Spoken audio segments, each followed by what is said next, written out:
Hello everyone, super informal video here. I have about almost 30 pages worth of scripts that I'll probably split into 5 total videos coming up soon. I would have started recording already, but the movers, I just moved up here to Michigan, broke my desk and I'm still trying to fix it and get the second pair of hands over here to help me lift the hutch. So until I do that, I can't really get any major editing done, although I have done a little bit. So stay tuned, something's coming up soon. Anyway, it's almost the American Thanksgiving, and I'm going to show you what I do every year, which is make cranberry jam in place of that canned goopy cranberry sauce that some people seem to swear by. Anyway, I have offered jams as part of my Patreon gifts, so I thought I'd show you how I make them. So, first off, this is about 4 cups worth of cranberries. You can use frozen. Frozen cranberries work fine. In this case, I'm using fresh, so I can get the bag open. Anyway, jam making is a 2-step process, but only one of those steps is really necessary. This is the second step. I use this to can my jam, so it can last a long time. But you only have to do that if you need to use it within, if you want to save it. If you need to use it within a few weeks, then all you have to do is this part. So I got the cranberries, a little bit of salt. Next I'll take, here I have 2 lemons and 2 tangerines. Now you don't necessarily need tangerines specifically, but I couldn't find any Valencia oranges, so 2 tangerines, 2 tangelos, 4 clementines, 4 mandarins. Any orange-like citrus fruit will work, except for navel orange. Don't use navel oranges or your cranberry sauce will turn out a little bitter. Alright, so, move the camera again, I really need the camera in. This is a microplane grater. I'm going to use this to take the zest off of my citrus fruits. The zest is the outer layer, the part that has the color and the really citrusy smell to it. That's where all the essential oils of the fruit is.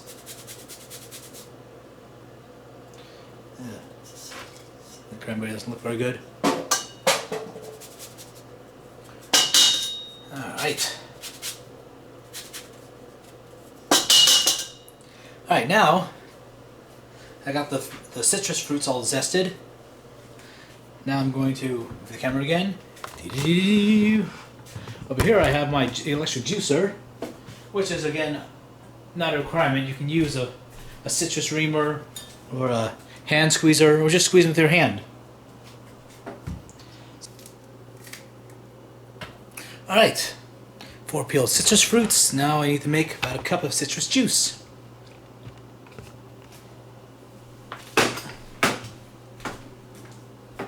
I'm going to put them in low speed, soft fruit followed by the harder fruit.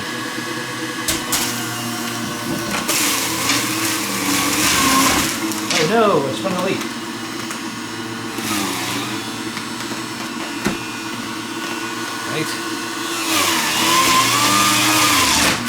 I think this juice is running on its last legs here. It's leaking.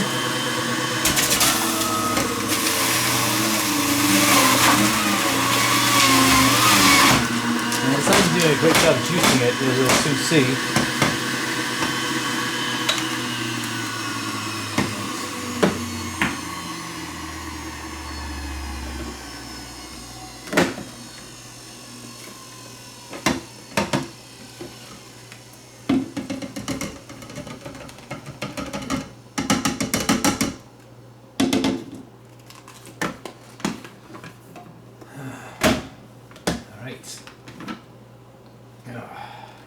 I remember a time when this juicer would give me almost completely dry pulp, but look at that, it's a soupy mess.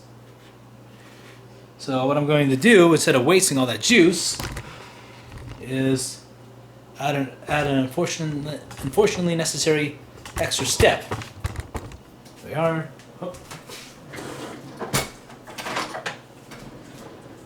this fine mesh sieve, I'm just going to get that right and run the pulp through the sieve.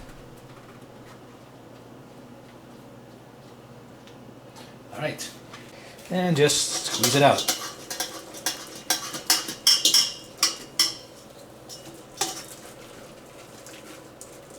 Definitely got to get a new juicer one of these days.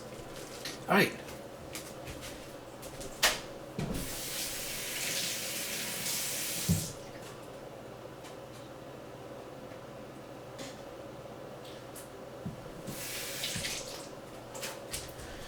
And here's the rest of the juice.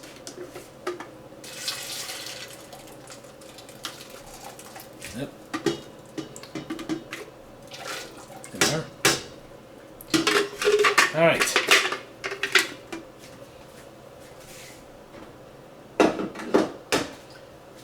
In addition to the citrus juice, I've also put in a cup and a half of unfiltered apple juice. Alright, that's what we have so far. Now, jam and jellies, they're about half by volume sugar. So I'm going to put about 4.5 cups of sugar in this. You'll see when we cook it down, we'll have about 4 cups worth of jam. Some of the water will evaporate and the sugar will dissolve into the liquid. And now I'm going to start this heating up. Put it at medium-high heat.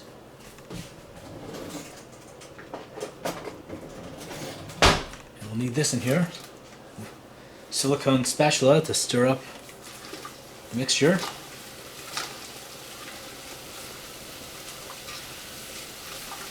There we are.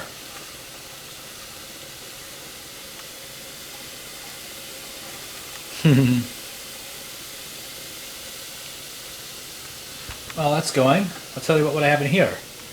These are my canning tools. I have 4 mason jars and the rings. The lids I withheld because I don't want them to boil too much. Otherwise the rubber seal in them might get damaged. I'm going to wait for that to reach a rolling boil and then turn it off. Then I'll put the lids in and I'll cover it. Alright.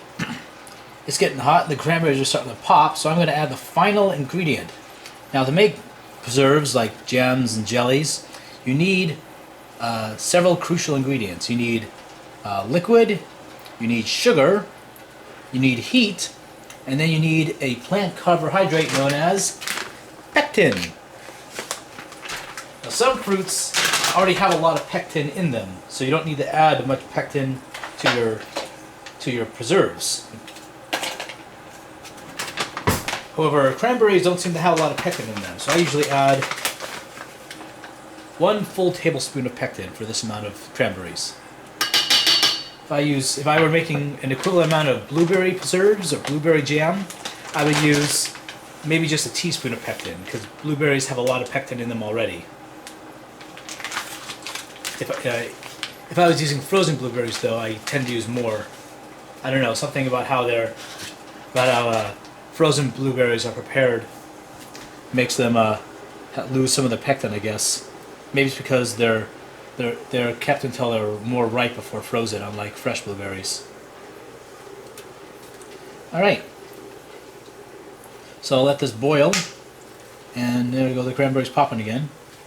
And you should see it start to gel up along the sides. That's how you know when it's ready. But we got a ways to go before it gets to that level. Alright, this has been on high for quite a while now, so I'm going to turn it off, slip in the lids for the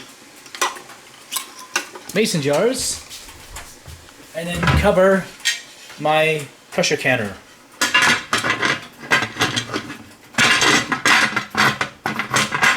if I can get the dang thing to fit.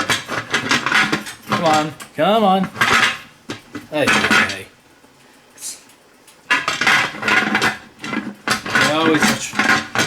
There we are. There we go.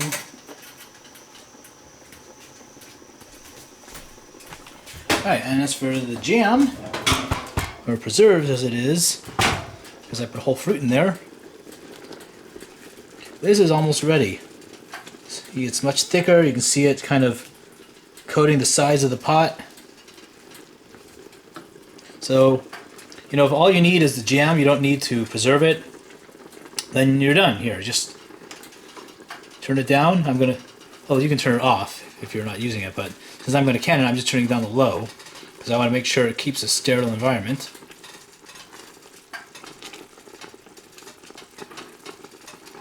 All right.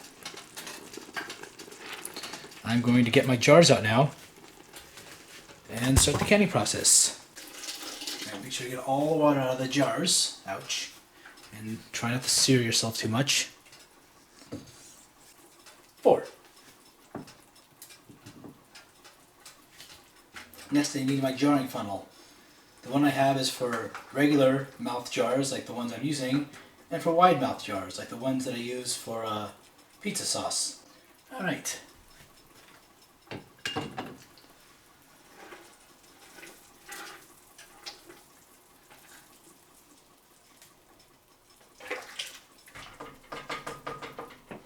I'm going to start with the closer side.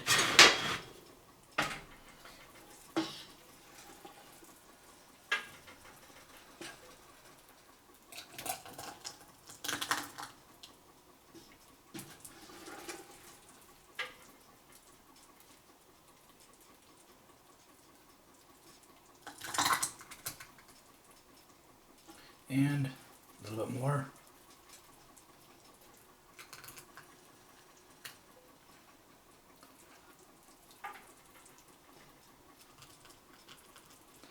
Alright, that should be enough. Leave a little bit of space, about 1/4 of an inch, before you top, because we'll need that to help form the seal. Now to avoid some of the drips, I'm going to spin this whole thing around. Probably should move that zester, the microplane grater.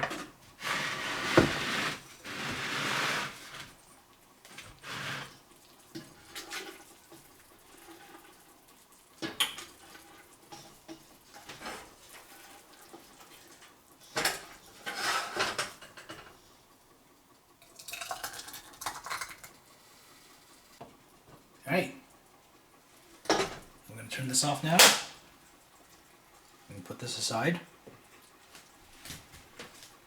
Next I need to get, ouch, I need to burn the side of my arm with the pressure canner. The lids, don't touch the edges, don't touch the rims of the jars. And the last step, first off, I'm going to turn this burner, I'm going to turn the canning kettle back on, because I'm going to need the heat again. I'm going to put these jars back in the pressure canner. It's going to start boiling.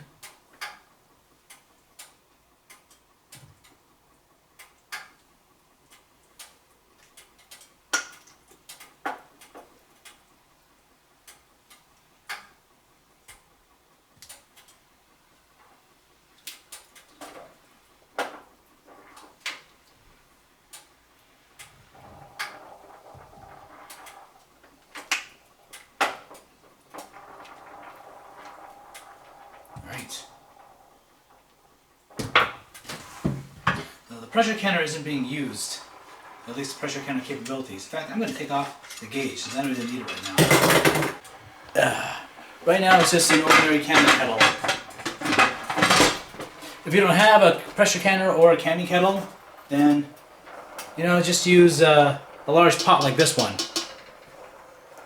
Alright, I'm going to get that going. So this will take about 10 minutes to finish processing. And then I'm going to start on the second batch. It's been about 15 minutes, so I'm going to get those jars out of here. Ouch.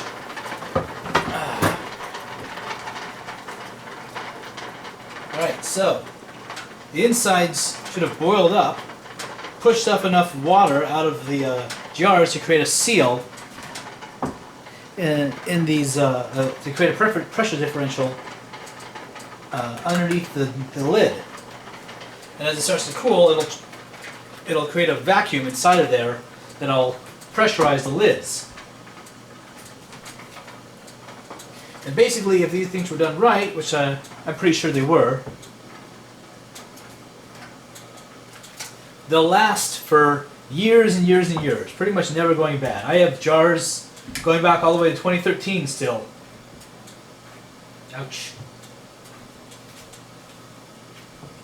Just like to be extra certain that the seals take by adding a little bit extra pressure by closing the rings. It's really not necessary though. I'm just a little weird. And I already got a second batch mixed up here. I haven't turned it on yet. See, I've already got one popping. So first I got to re-sterilize my tools and put some new jars in there. But yeah. So this is jam. Ouch. Way too hot to touch. And once it's done, I will put a label on it, which will indicate the type of preserves that it is and the date that it was made. And today is Friday, November 22nd, 2019. So, make that for your own Thanksgiving if you like. You can make some extra and can it like I did, and then you'll have some ready for next year. Alright, take care.